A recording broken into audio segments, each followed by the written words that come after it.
Yeah, you're good. Can I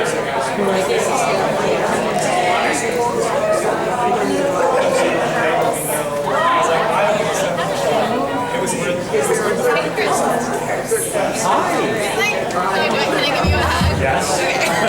Long time no see. We're going to try to get this thing started. Welcome everybody tonight. Making a few more folks come in a little bit late. That is knowing the neighborhood association. It's just sort of a given. Expect some stragglers.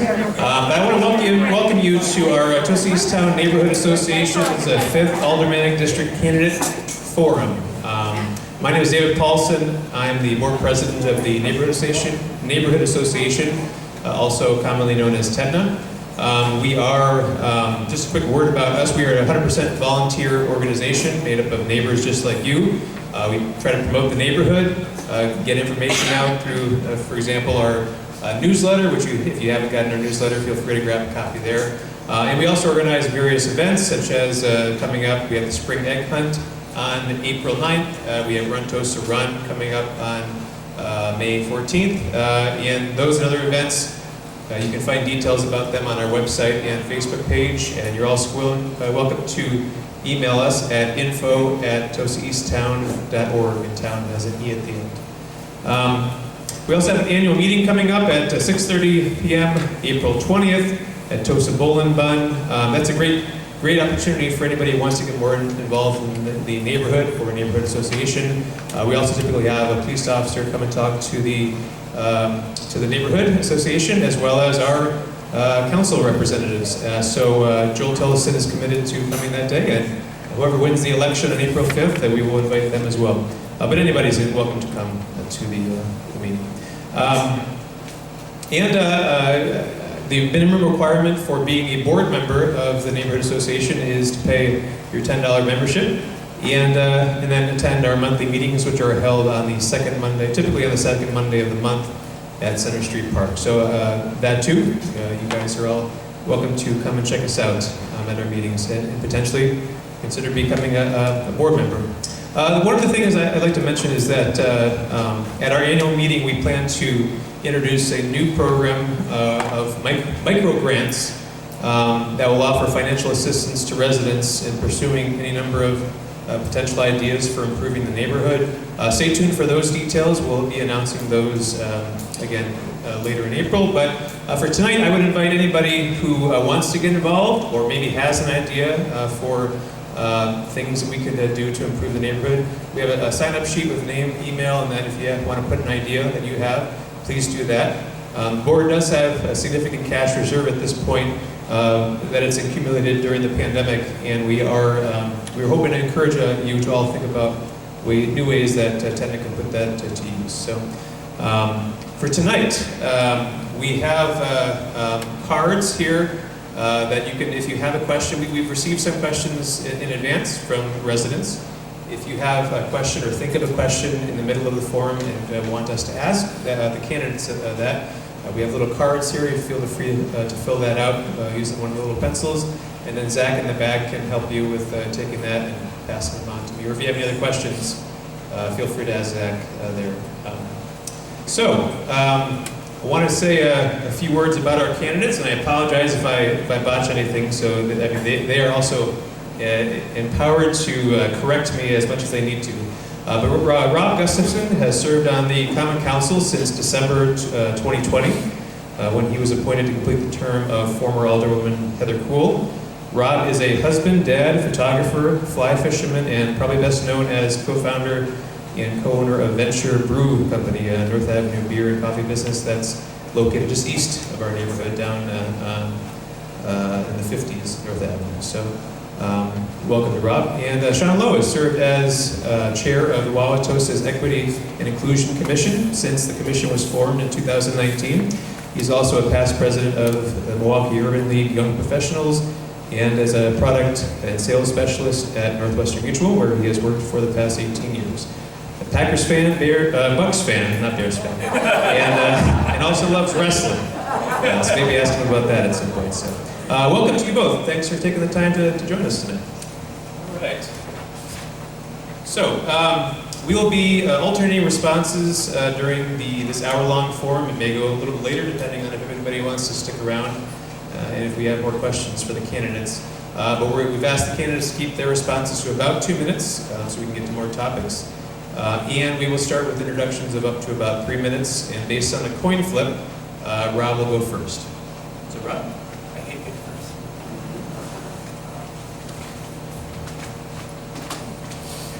Hi. I've been going through this all day in my head on how I'm going to introduce myself. I absolutely hate talking about myself. It kind of takes me back to 5th grade again. Be sure to hold the mic up too. Is that better? There we go. Okay, sorry.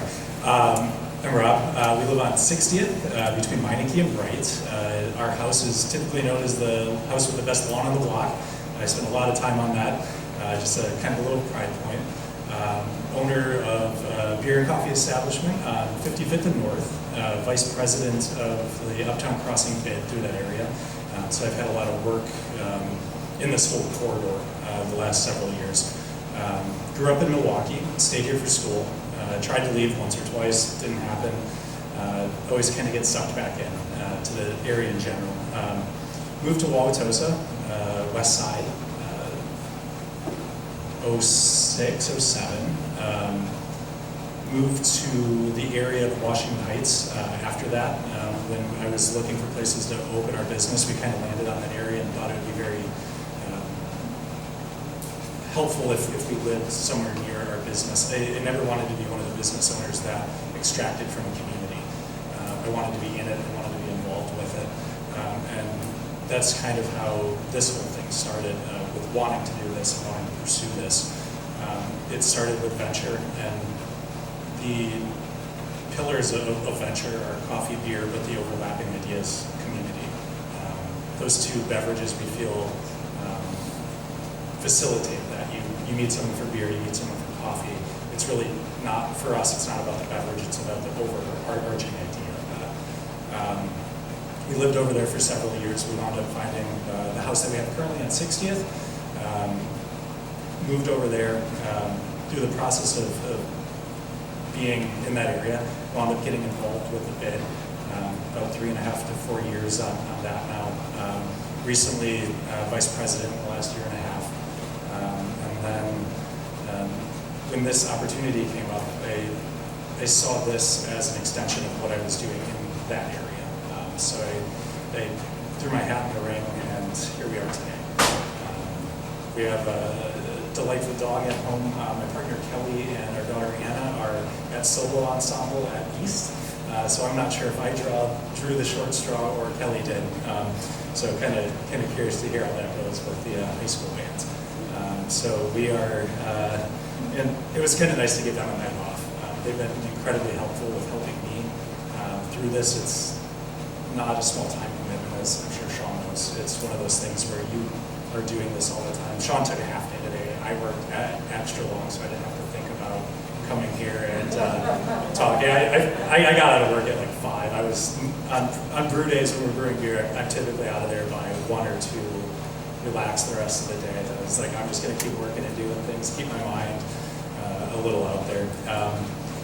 So I give them the night off. So they are doing that. Here to make a fool of myself by myself tonight. So I look forward to getting to know you guys and answering the questions that come up. Thank you.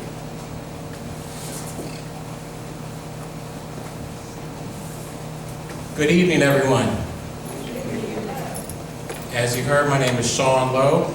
As mentioned, I was the former president of the Milwaukee Urban League Young Professionals, and I expanded that leadership role, and I won a position for National Treasurer, National Membership Chair, and also the Central Region Vice President of the National Urban League Young Professionals, where my chapter, when I was chapter president here, won Central Region Chapter of the Year, and I'm the only person in the second oldest civil rights organization in this country to win the National Urban League Young Professional Outstanding Member of the Year award twice.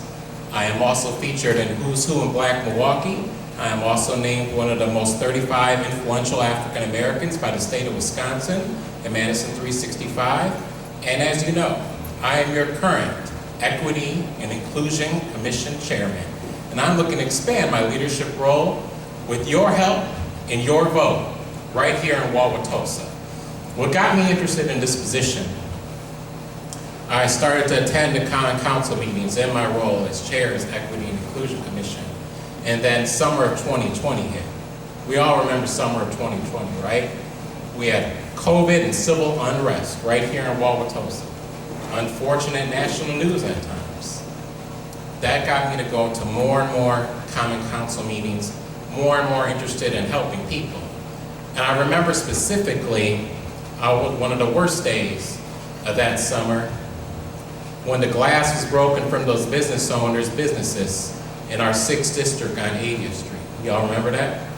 I was out there at 6 a.m. with Robin Vining and Sean Rowland and Megan O'Reilly, and I frankly didn't care what district it was. It was Wauwatosans that needed help that day, and I was gonna wake up early and help them. Also, number 2, I felt that they needed to see a black man in Wauwatosa that cared.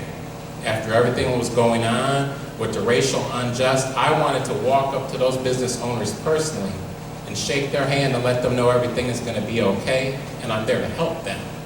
Now keep in mind, Heather was still in her seat at the time.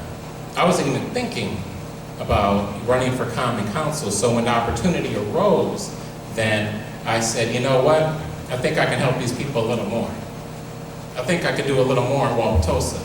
And so I put my name in the hat for this seat, November of 2020. And Rob won that appointment. But now it's election time, and I'm here to serve you. Thank you.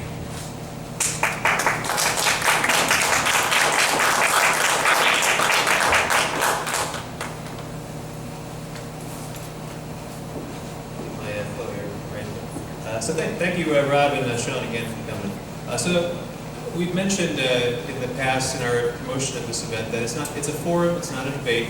The goal is to let our residents hear your views, some issues that matter to them, get a sense for how you might represent them on the Common Council.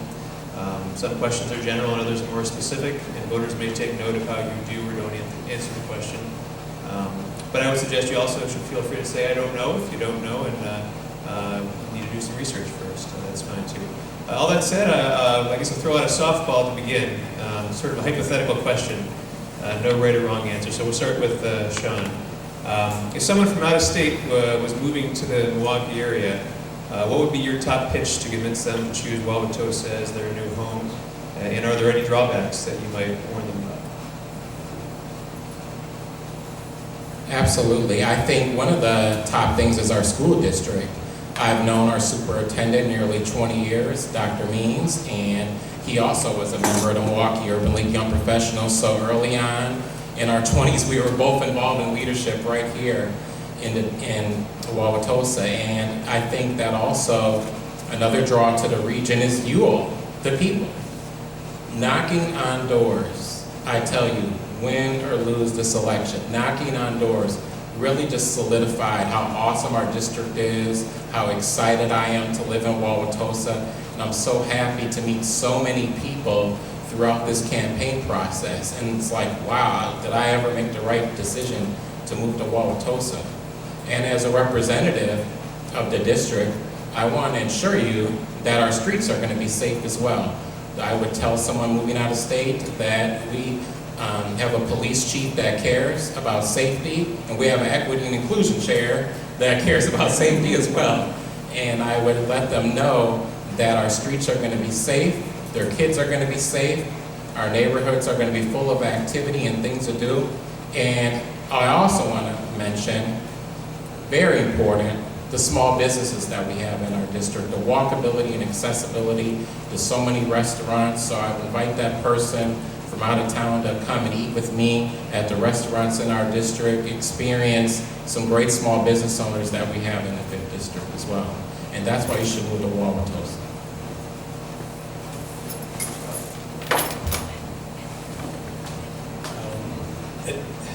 So Sean actually summed up a lot of my thoughts on this too, and I think it's one of those things that we can all agree on, that those are all things that make this area beautiful. And something Sean and I shared an experience last week, and one of the things that he brought up was that he stopped at a house while doing doors that had a sign up for me.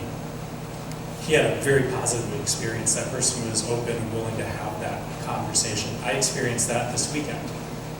And that kind of takes me back to that weird place that I think we all kind of lost 10 years ago of commonality. You know, that's one of those things where there's a lot of people in this district where you can have varying viewpoints and still be able to coexist by each other. I talked to a guy on the phone for close to an hour. He sent me a little thing, and he's like, hey, you got a show, I had a Sean sign up. You stop at my house, I would love to chat with you. And sat there, like, we had a good conversation. At the end, he's like, I'm not voting for you. I was like, that's fine. But we sat down and chatted, right? Like, that's one of those things that I've learned in that area. I know most of you in this room in various aspects, and it's never hard to chat with your neighbors. And I think that was the most important part of kind of that whole spiel. We have incredible businesses up and down that corridor of North Avenue. You know, and it's just growing by the day who's going in there. And it's one of those things as having a business that is slightly outside of, you know, that corridor by a few blocks. It's something that I'm seeing it grow down. You know, there was a very short time ago where 76th Street was considered the hard line, where you didn't go past that, which is crazy to think about with all the stuff that we have. And it's because of the people in the district that support everybody. It supports small businesses, we support each other, that we can all coexist. And I think that, to me, would be the most important part of that. Schools, obviously, we have an amazing school system. Our daughter is just flourishing in the school there, and I can't think that it's, you know, the teachers and the people that are there. Most of the people that work in the school live in the district, or not the district, but in Tosa in general. And it's one of those things, when people really care, it shows in all aspects of it. You know, politics, business, school, it's just a great place because of that. To me, that sums it up. The people that live here, all the stuff that we do together, varying viewpoints, and we can just kind of coexist.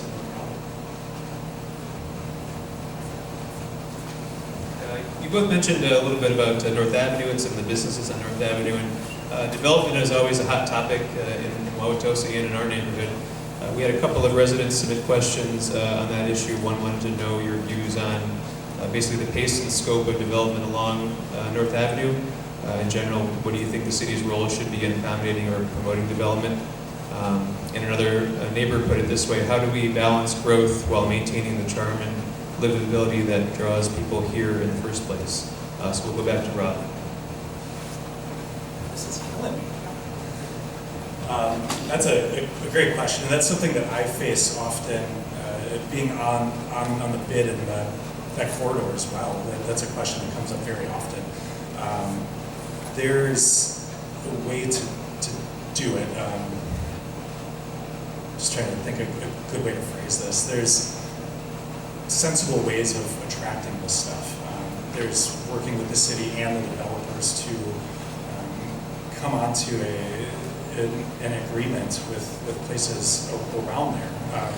One of the things that I've come to realize in the last couple of years in general, and being on council for the last year, was hearing stories about the grid leak, and I'm sure everybody's heard about that. First go around, it was very contentious. And they just weren't listening to the people in the area.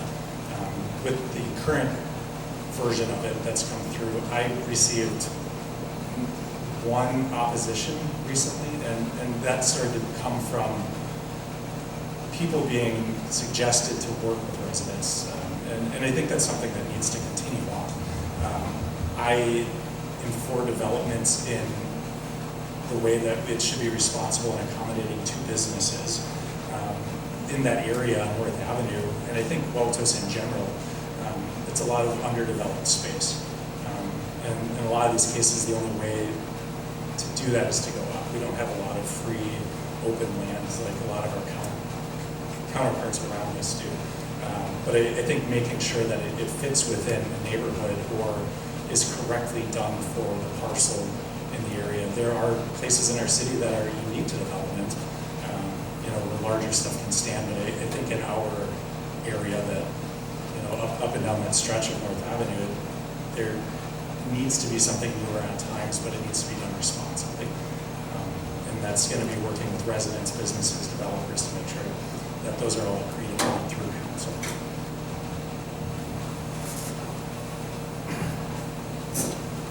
I'm actually going to tie in the first question to this because we talked about an out-of-state resident, right?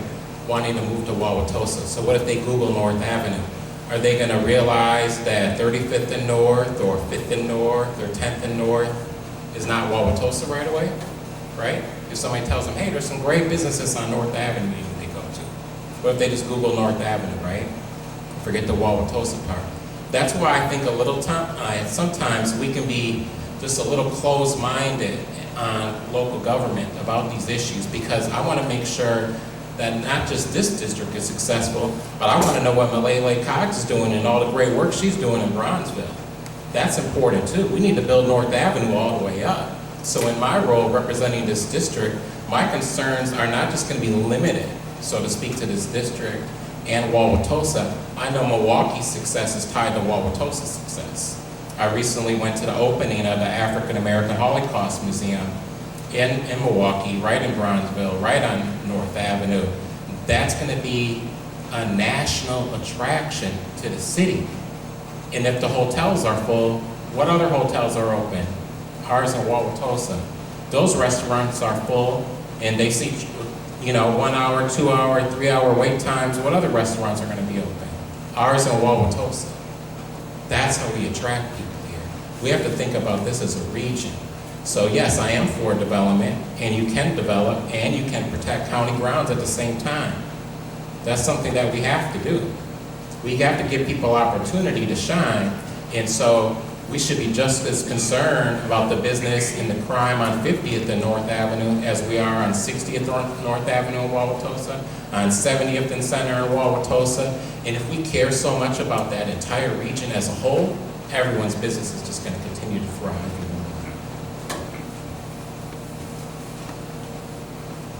Thanks to both.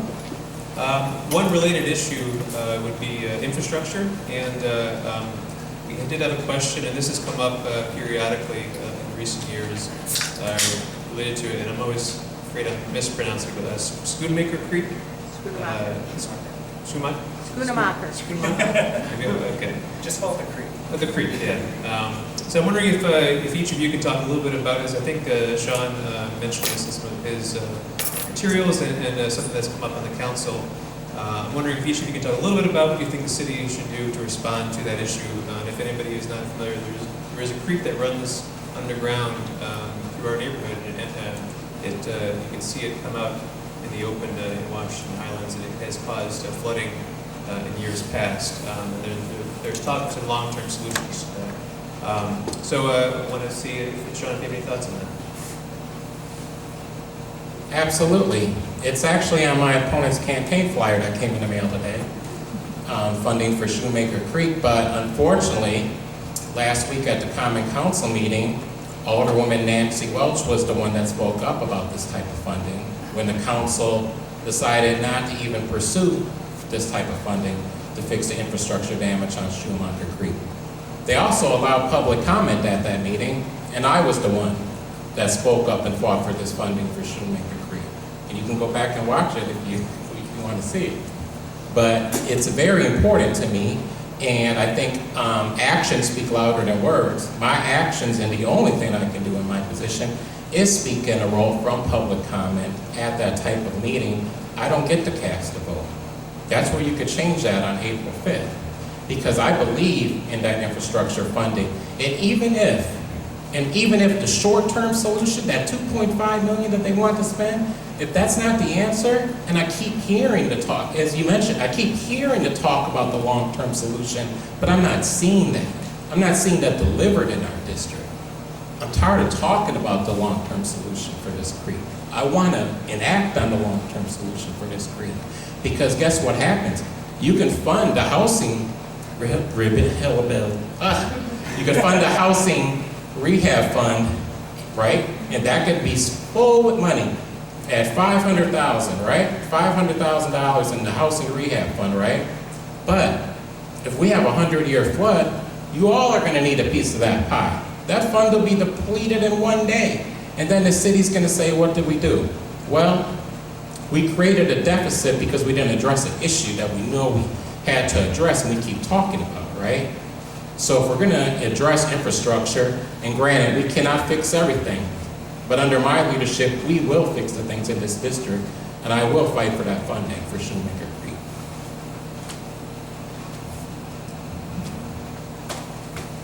I want to reiterate that I understand that this is not a debate, but I'm going to directly respond to a comment by Sean. So there's a reason why I didn't advocate for the Schumacher Creek proposal of $250,000. It was purely a cosmetic proposal, and that's why staff didn't recommend funding it. It was to cover the retaining walls in the Highlands and a couple bridge abutments. I think what we need to understand about Schumacher Creek is, Dave said, if you aren't familiar with it, our forefathers just before us decided that we were just going to fill in a creek, build houses on it. So there's a watershed through part of East Tosa that goes down into the Highlands where the, if you've gone down to Leeds or where it turns into Milwaukee, there's the parks through there that have that big, large grate and stuff in there. That's all private property. That's maintained and owned by the Highlands Homeowners Association. So part of my issue with the funding proposal that came through is those were public funds that would have been put into a park for cosmetic reasons. I think what we need to understand fully about this project, it's going to be an evolving 20-year project. Staff didn't recommend funding this because it was uncertain if they would be able to spend that $250,000 by the timeline set forth for the ARPA fund spending. So there's a good possibility that we would have wound up forfeiting that. Currently, there's 16 plans put together by Sewer PAC that need to be vetted for the long-term solution on this. Those range anywhere from a couple of culverts and drains being put into houses being purchased by the city and retention ponds built. So these aren't quick things that we can decide to just do because we want to stand up and talk about spending $250,000. The estimated cost on these right now are $40 to $250 million. So that's not something that would have covered. Pardon my language, but that's something we would have just been thrown down the creek. It's not something that we can fully understand at this point. The plan currently is to bring those plans to the public and seek public input, and then move forward with those. Once a plan is chosen, which there's possibilities that could take up to a year of public input, and then going through council and meetings back and forth. After that's done, they're estimating 2 to 3 years worth of engineering just to figure out the plan. After that, it's going to be bidding and then figuring out funding, which at this point, we don't have a clue on how we would fund, if it did get to $250 million, how do we fund that? Currently there's the possibility of some grants, from the state and federal. It doesn't sound likely that we should bank on that. But that's something that we would probably have to take on as debt to the city through bonds and other funding sources. So that's something that I think we really need to vet, and not something that we should just throw a Band-Aid on at current until that's completely, taken care of and vetted out. If we would have spent that $250,000, there's things that that we couldn't have funded, through there if this stuff was just going to be replaced in several years. I think the one thing that stands out is the library wouldn't have received what they wanted, and if at that point, if I'm approving something, I want it to make a multi-generational impact, and that was part of the guidelines set forth by the city when those funds were put out. So that's a tough subject, and I agree with what Sean said. It's a priority to the city, and it should be. But I think the process needs to be vetted out and fully seen through.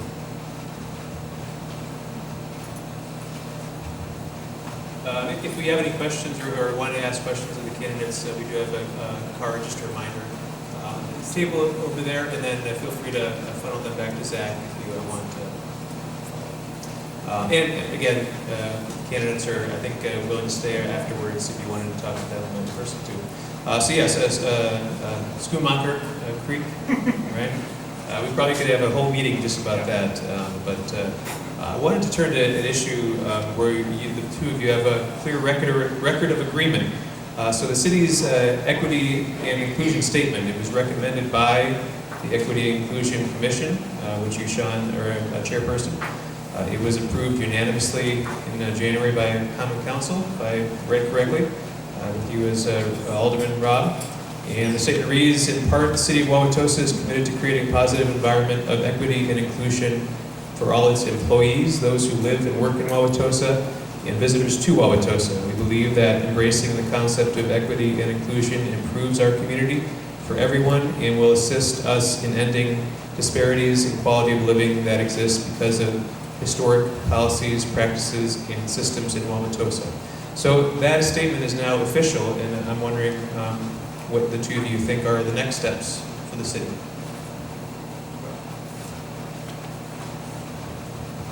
This is a tough one.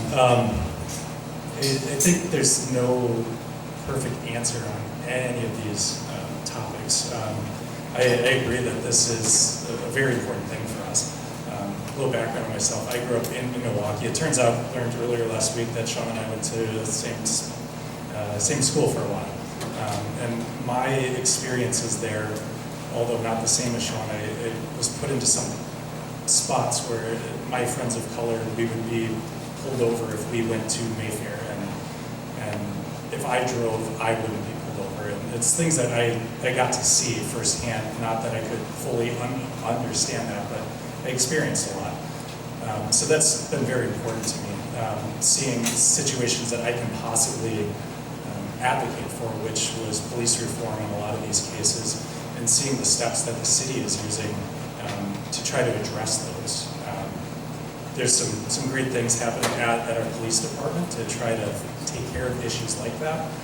And I think we need to, foster the community that we have.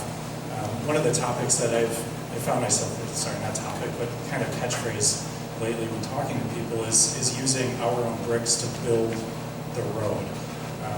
Growing who we have in our community, be it white, black, Asian, and anything, male, female, using those people to set a road forward. And I have noticed going to doors, Tosa has become more diverse from what I remember it as, and even in the time that I've been there. So I think embracing the community who's here, and I appreciate what Sean and that committee did. That's something that is very important to me.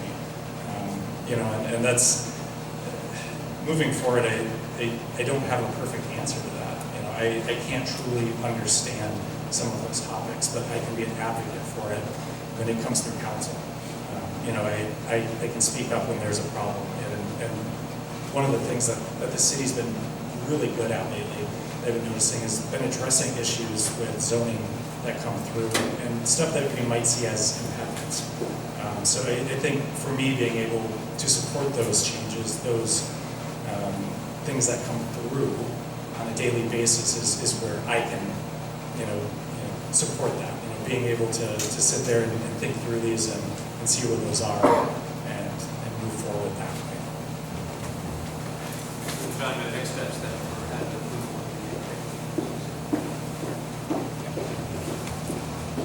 So of course I obviously agree with the statement, right? My commission passed it unanimously, so I definitely agree with equity and inclusion. But also at the end of the day, it's just a statement. I want to go back and talk about action, right? So when I go to these common council meetings and I attend them, and I see, not Rob for the record, but some of the men on the common council talk down to the other women on the common council.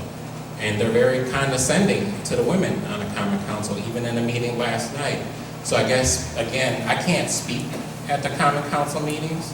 So I guess to be an advocate for equity and inclusion when we're living in a nation where there's more women head of households than ever before. It's statistical fact that women CEOs run strong businesses. And happy Women's History Month, by the way, as well, everyone. But when I hear some of these comments on Common Council, like last night, talking to Laura, who's the director of our health department, like she's some high school intern, and questioning Alderwoman Byrne about did she read the packet and the questions in there. That stuff is just simply uncalled for. And if I was on the Common Council, that's the type of stuff I'm going to call out. So for all the women in the room, know that you have an advocate in me. I'm going to call that stuff out. I always do, and I have done it. I do it at work. I've been promoted recently to consultant at Northwestern Mutual, so I just got another promotion. Part of that is not just my day-to-day job involving multi-million-dollar transactions and estate planning for Northwestern Mutual. It's my role on our company's Diversity and Inclusion Council for my department. And working in a Fortune 100 company, these are things that I'm not afraid to talk about. I'm not afraid to talk about it here in Wauwatosa. I wasn't afraid to talk about it in DC when I met with half of President Obama's cabinet in the White House, meeting with our elected officials on Capitol Hill, fighting for civil rights and racial justice. And I'm not afraid to talk about it tonight. So when we talk about equity and inclusion, we can sign all the statements in the world. We can sign a statement every month. I can get behind a podium each and every day and tell you that I love equity and inclusion, I love diversity. But it's those actions. And those actions continue to speak louder than words. And that's where I'm going to fight for you with policies as well and changes. Thanks. We've been getting a few questions from the audience, and again, you're welcome to fill out one of the cards if you have a question, and we'll do our best to pose it to the candidates. So just a couple of notes for the creek issue. I know one of the questions was about the creek. I think the city does have a lot of information about that. I believe on its website. We just don't have a lot of time to go into more details about the issues there. They have been around for many years, and public officials have been aware of them for many years. And I believe there will be more information that will be presented, perhaps by MMSD or the city. But I would encourage you, given that we don't have time to get into some of those details here, go check out the city's website instead. I just want to say, the Highlands Neighborhood Association. Excuse me, please do not speak without the microphone. Everyone needs to be. I just wanted to say that the Highlands Neighborhood Association has all 16 plans laid out. Okay, so yeah, and then we actually had a visit to our neighborhood association board meeting from a member of the Highlands, Washington Highlands, I think it was Washington Highlands Neighborhood Association, one of those neighborhoods. And so Washington Highlands Neighborhood Association has the proposed plans. There are many, 16 proposals that would for the creek that you can take a look at if you check out their website. But again, if you want to follow up afterwards, we can try to put you in touch with the specific information. Another issue for one of the city's focal points is equity in housing. And actually, one of the questions that we just got was, how do you feel about officially making Wauwatosa an affordable place to rent or buy a home? So maybe you can talk to that. Is there anything that the city and council can be doing to expand the availability of affordable housing in Wauwatosa? What steps might the city take? You? Affordable housing. Affordable housing. What is affordable housing in 2022? Because I sure don't see it in Wauwatosa. Do you? Common Council meeting just last night, your Common Council voted against affordable housing. And I might be wrong on this vote, but I believe it was like a 10-5 vote, right? Against affordable housing. My opponent and Joel both voted against affordable housing. My opponent also he's a champion of affordable housing on the mailer I received today. Actions. Actions. Actions speak louder than words. So if we're really for affordable housing, if we care about seniors, if we care about people that come to Wauwatosa to rent, young professionals that love Wauwatosa in their apartment and they want to buy a house in Wauwatosa because they're experienced in the city after they rent it, right? It's part of the American dream. Everyone should be able to do that. Then we have to approve those things.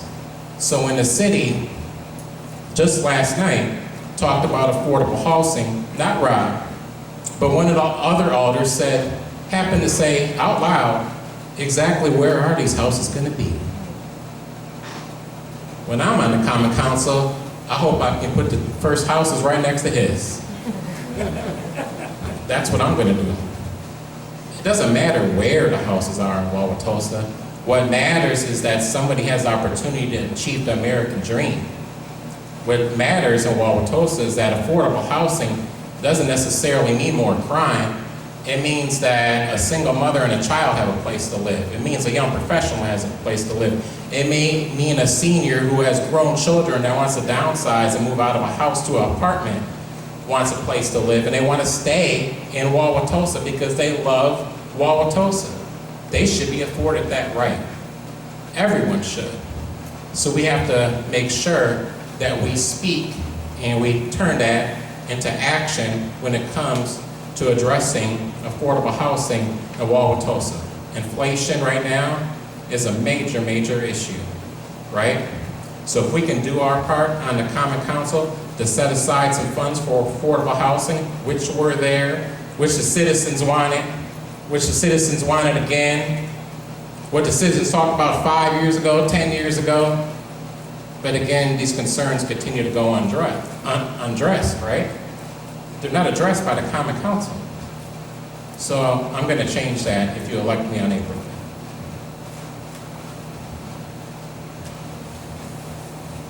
I feel like I'm defending myself now a couple times, but that being said, if anybody ever has questions on a vote that I have cast, please reach out and I will tell you why I did so.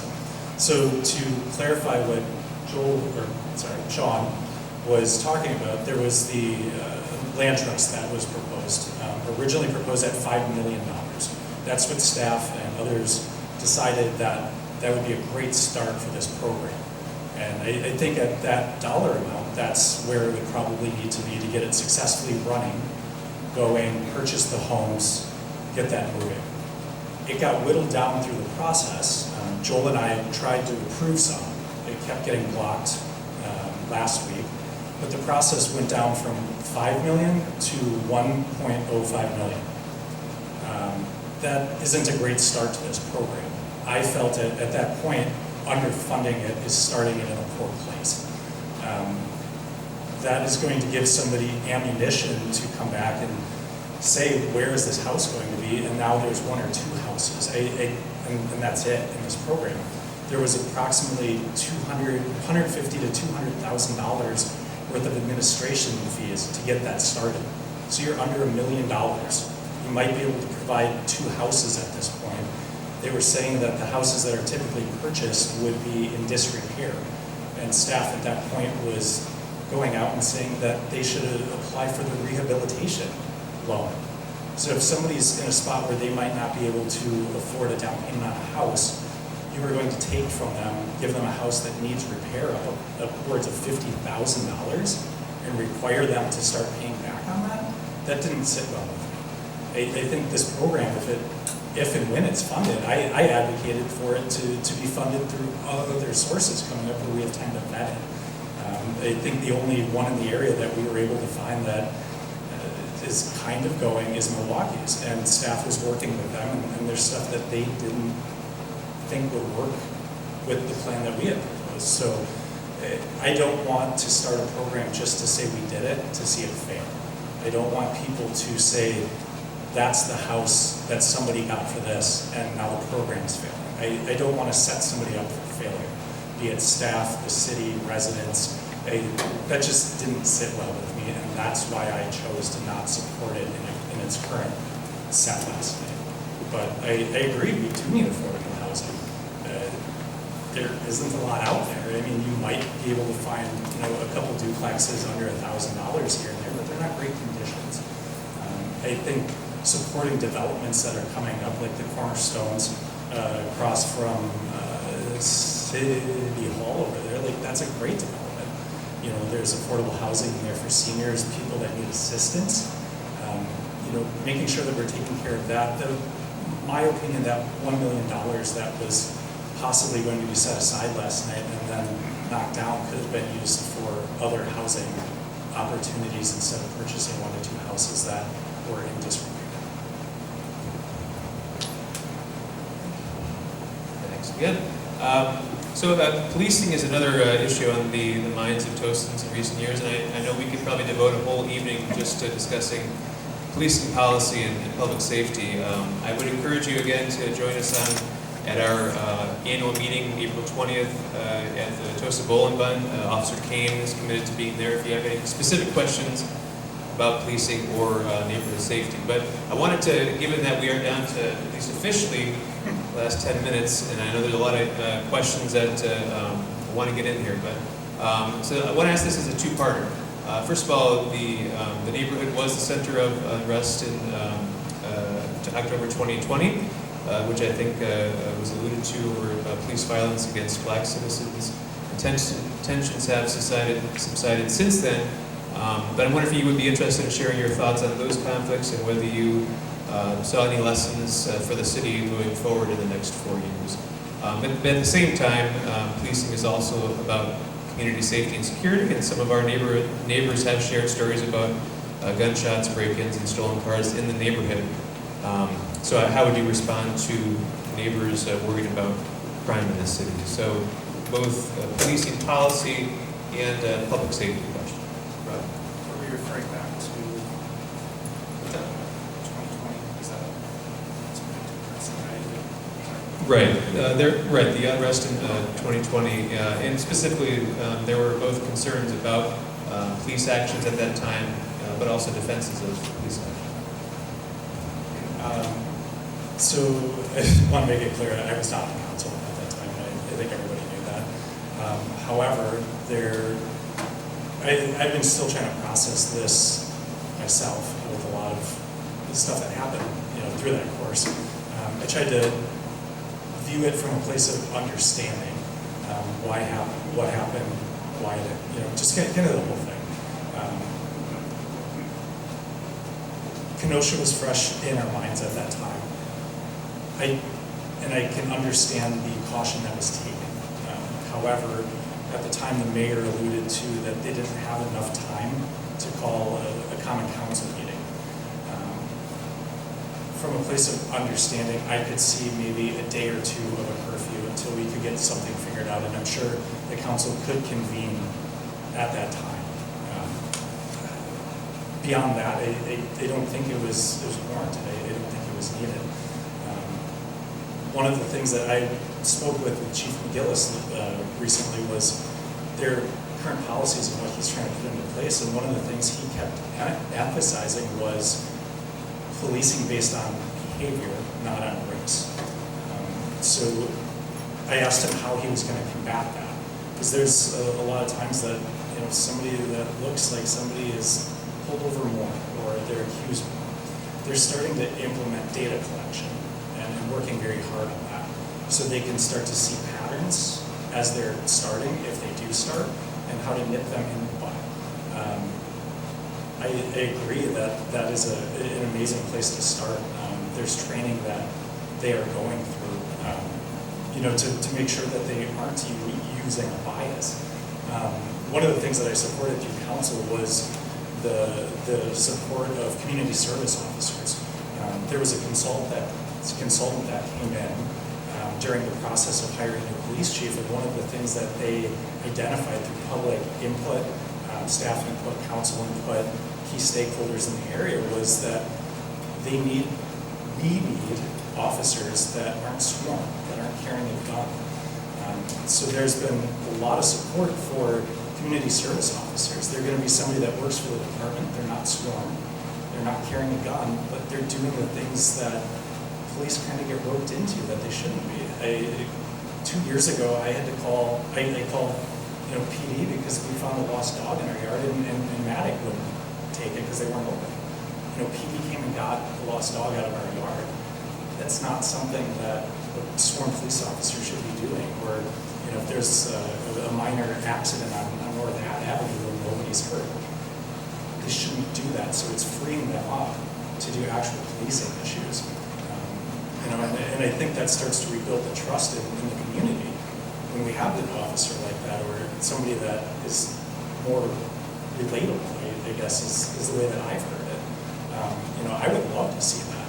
And that's also taking a burden off of people that are overworked currently because of our shortage of staff. I really like the way that this is all going. A lot of the stuff that was asked for by residents, by staff, by PD are being implemented. And I agree that that's a huge part of what this community is input and action. I know I keep saying it, but I've been really impressed with what the new chief is doing, what the department's trying to do, the way he's leading. I agree, it's all very important stuff, and I will support them going forward in this, especially with these type of officer programs. Like, this takes away from, kind of that scary feeling that I've heard from a lot of people that, they don't want to call the police because they don't want someone with a gun showing up. Hey, there's an officer that doesn't have that showing up. It's freeing people up, and I just love the way that Gillis has started to lead this department. So, thank you.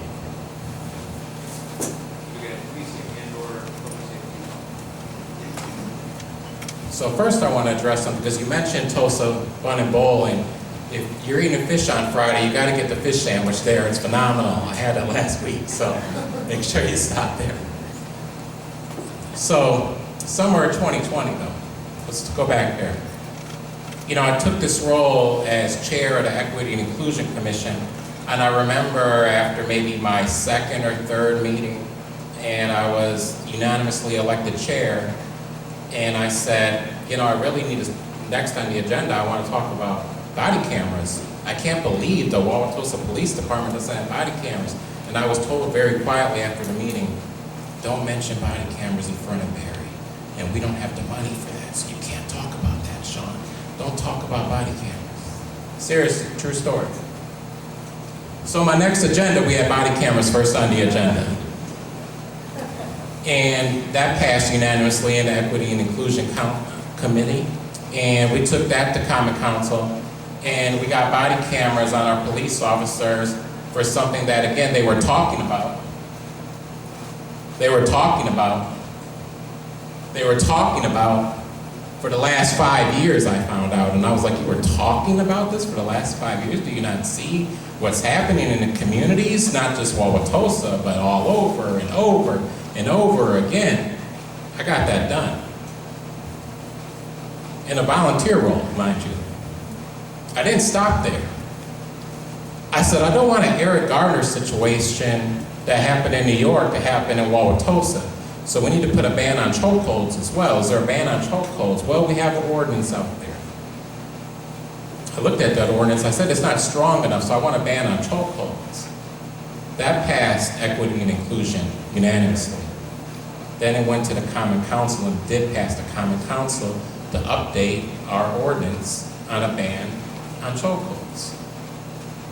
Then I asked for data, and I had many members at a Common Council at an Equity and Inclusion Commission meeting. For the very first time is the police revealed a very detailed report on arrest in Wauwatosa for the first time that was made public. You should have saw how packed my meeting was.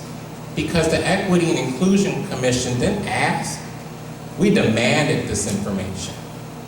It took months, and I demanded the information again. I said, I need a timeline here. They gave me a timeline, and our police department did deliver at that time. They brought the data to me, but at least we got to see what's truly going on in the police department. Summer 2020, things weren't handled well. Curfew, let's talk about the curfew. Imagine you're at a funeral of your loved one. It's 6:30. Funeral hasn't started yet, and somebody says, well, we know it's gonna start maybe 6:30-ish, 6:45. You gotta be out of here at 7 o'clock. You have to leave this funeral home at 7 o'clock, and it's your loved one. Is that gonna make you angry? Is that gonna make you mad at that person? You can't tell black people how to feel during civil unrest. And you surely cannot give them a curfew of 7 p.m. And again, as your chair of Equity and Inclusion Commission, trust me, I made my opinion known to the mayor regarding this situation. And I did have changes done to the curfew. And again, in a volunteer capacity, I said, Mayor McBride, it's not looking good out here because I've been out here every night. You see me on the news, I'm sure, doing my interviews on Channel 4, so you know I'm out there. I said, the ACLU should be out here too. And the Equity and Inclusion Commission should be able to be out here too, because I'm not trying to get arrested on my 40th birthday, which it was at the time. So I spent my 40th birthday that Saturday at my parents' house at 6 o'clock, and I said, bye, Mom and Dad. I gotta get home in the house by 7 o'clock because I'm gonna get arrested. True story. But Mayor McBride updated the ordinance by that Sunday where the Equity and Inclusion Commission and ACLU officers were allowed to be outside alongside elected officials. Too little too late though, right? Too little too late. But just know, again, I wasn't just talking about what was going on. I took action on my capacity of what I could do to make change. Now, I do agree with my opponent, Chief McGillis. Oh, love Chief McGillis, he's great. I have 0 complaints about our new police chief. I just saw him and Captain Vetter last night. To be honest, they've both been absolutely phenomenal towards me. I have a great relationship with the police department right now. I look forward to continuing that relationship. Captain Vetter said there's vacancies, 5, 10 officer vacancies. More than happy to fill those. If I had to vote on the budget to fill those positions tomorrow, my vote would be absolutely yes. I recognize that crime is an issue in Wauwatosa. In order for us to stay safe, we have to have a strong police department. We need to be a world-class city. In order to do that, our police department needs to be world-class as well.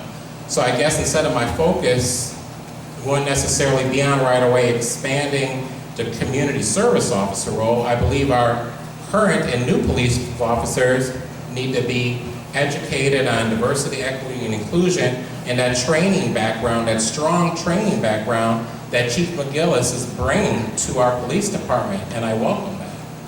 But let's make sure we educate and train our current police officers as well, and that we do this hiring, make sure we're hiring a diverse slate of officers who love Wauwatosa just as much as we do. So we are running out of time, but if everybody's willing to stick around for a few more minutes, I want to ask a couple more questions. In particular, we got several questions from the audience, and I added on my list too, about the upcoming referendum. So in addition to council elections on April 5th, the city of Wauwatosa will be asked yes or no on a referendum. And I can't provide all the information here. You can check on the city's website for the full details. But essentially, the referendum would endorse reducing the council to 12, from 16 to 12 members.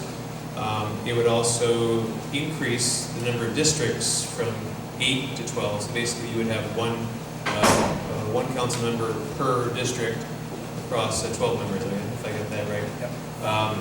And I believe it also includes a measure calling for term limits for the council. So you can get all those details on the city's website, but there were several questions asking what the candidates think about that resolution or referendum, and I'll leave it at that. If you have any, I'll leave that to I may have had a different answer on this question if the census results said Wauwatosa's population is steeply declining. Wauwatosa now has 6 diverse people on their common council. Everything's great, but it's not great. Wauwatosa's population increased, and yet I would still be the first African American councilman in the history of Wauwatosa government. 125 years, I would be the first. So why would I decrease it? Why would I decrease 16 to 12? People are saying that, well, that one person will have more of a say. Well, it's more likely with less people that that one person doesn't look like me. And that means also we're going to have less women as well on the common council. And we are going to have less of a say, diverse say overall. So I'm not for it that way. And again, the population increase. So if the population continues to increase, I believe that we should leave the numbers where they are right now due to that population and statistical data on increasing it. And if you want some more statistics here, in a city with population of almost 50,000 people, and our city government's budget is about $70 million, our city is about 80% white and 20% diverse. So I believe that at all times, at least 2 council members, if my math is correct, should be people of color. And I believe that 8 of the 16 should be women, because that would be true representation of our city.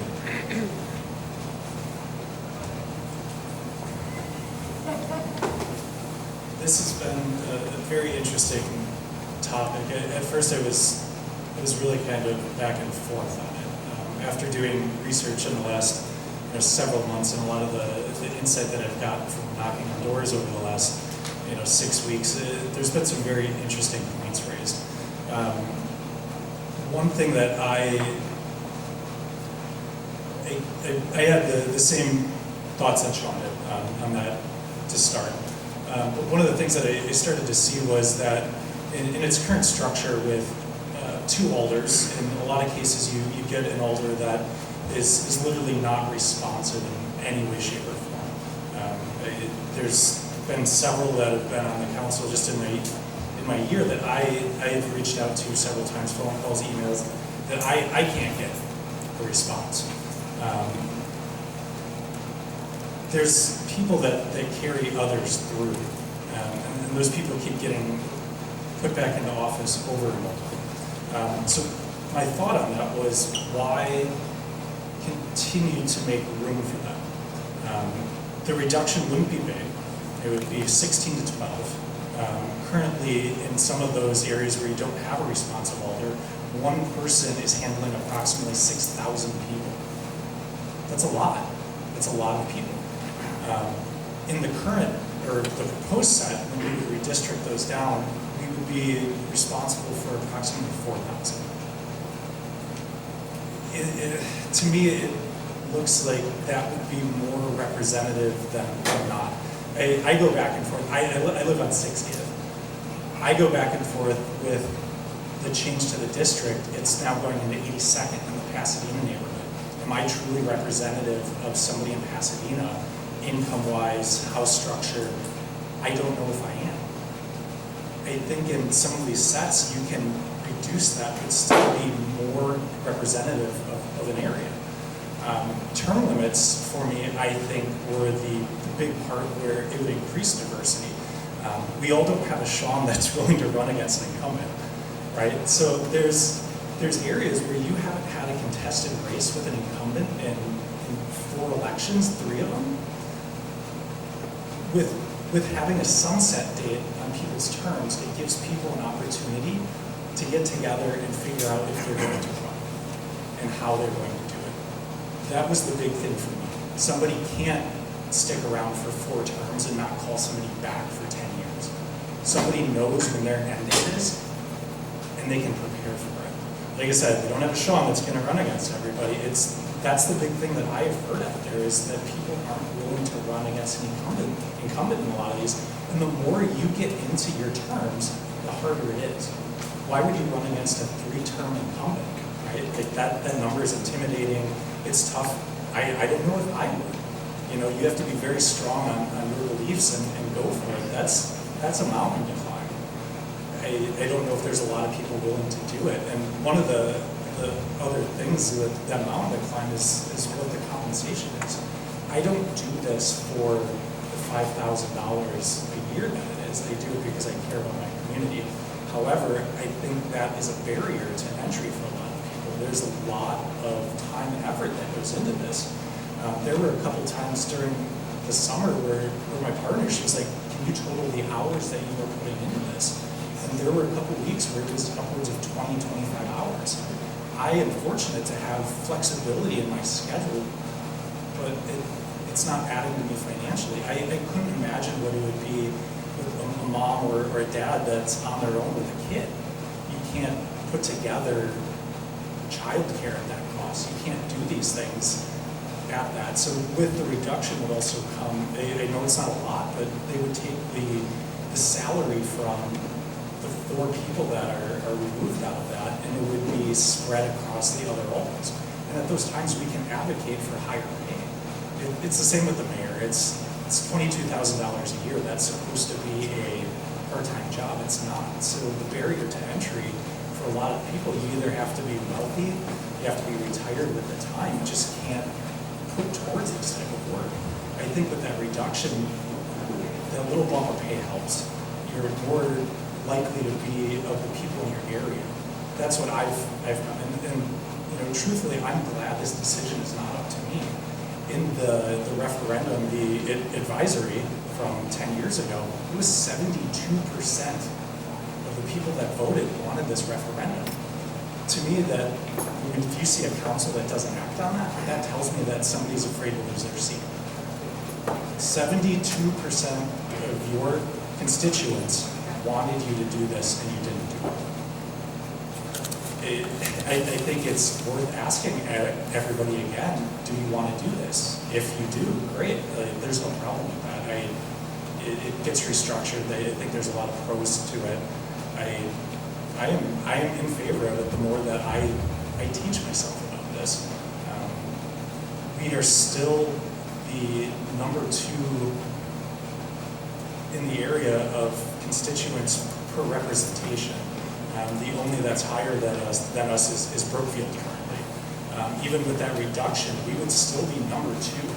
I don't think anybody would go without being heard. And I think it would be harder to be in a position to continue to not hear your constituents.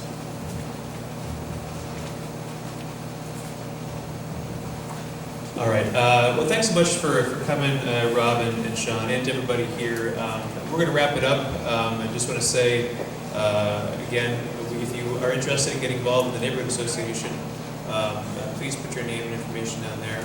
I think we did have one question about, I would say that for the question about the referendum, it's another issue where we could devote a whole meeting to it. In fact, I believe last night there was an open house about that issue, and if you missed that, there's another one, correct me if I'm wrong, at the end of this month, May 30th, which is an online meeting. March, I'm sorry. It's getting late in the evening. Yeah, so please do research about that, or if you want to participate or attend that meeting at the end of March, that would be another chance to find out more information about that particular referendum. So I just want to conclude with kind of a different thing, and we'll try to keep it brief so we can get these folks out if they want to head out, or you guys are welcome to stick around and talk to the candidates individually. But there's been a lot of buzz recently about coyote sightings in the neighborhood, and including at least one on the field out behind the Roosevelt here. And we all know the Tosa turkeys have become locally famous, but also sparked tensions about when they may rise to the level of nuisance. So I just want to maybe close if you guys each want to give your thoughts on it is a serious issue in that the city does have to potentially deal with it. I think there was some concern about some exterminating some of the turkeys, and there's also been coyotes that have been killed, I guess, by policy. Just any thoughts on how the city addresses that? And then we'll conclude.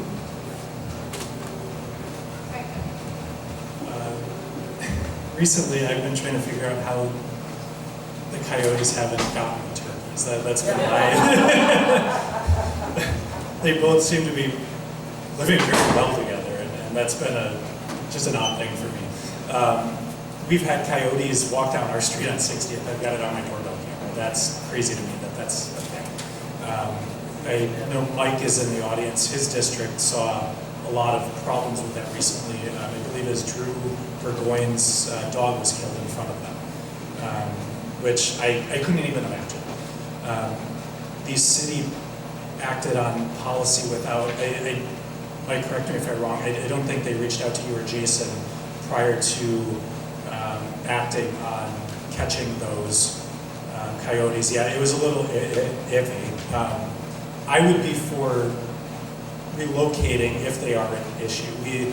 I kind of go back and forth on it. We live in an area where there's wildlife. We have parks, we have other areas for those to be. I don't think that they should be killed. I'm a huge animal lover. I fly fish and I can't bring myself to take a fish home. I catch rabies. Like that type of stuff, just soft spot right in the heart. But I think there are ways of dealing with it. I don't believe that they should be killed. I believe trapping and relocating would be my preferred. But I also don't know where those go at that point. You know, are you trapping a wild coyote and expecting it to live a life somewhere? You know, I don't know if there's a good answer that I can provide for that. But those are my thoughts on it. I don't think that I've been pecked at by a turkey and I still wouldn't wish them getting hit by a car because I enjoy driving downstate and seeing them there. But I think in a lot of cases we need to learn to live with some of them, but in areas of danger when they're starting to not be afraid of us is where my concern that would be, and it would be trapping and relocating.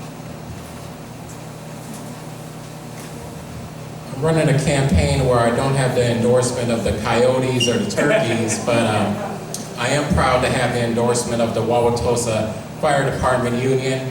I'm proud to have the endorsement of former mayor of Wauwatosa, Terry Esnes, and I'm proud to have the endorsement of our Wauwatosa School Board President as well.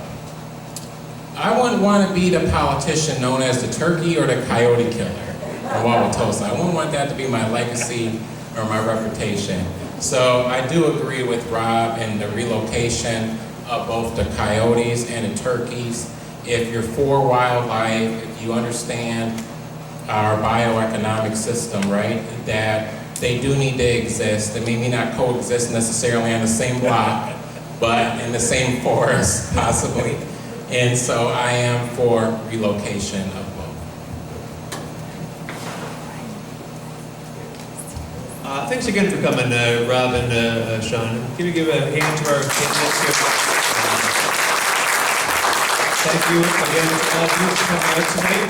I'll give you one more plug for our annual meeting on April 20th. If there are specific city issues that you want to know more about, you're welcome to ask the candidates, but we will also have city officials at our annual meeting, and they are always helpful in answering some of these and other questions. So if we didn't get to your question tonight, or if you still have a question, please consider joining us on April 20th. And you're welcome to stick around and talk amongst yourselves or with our candidates tonight. So thanks again.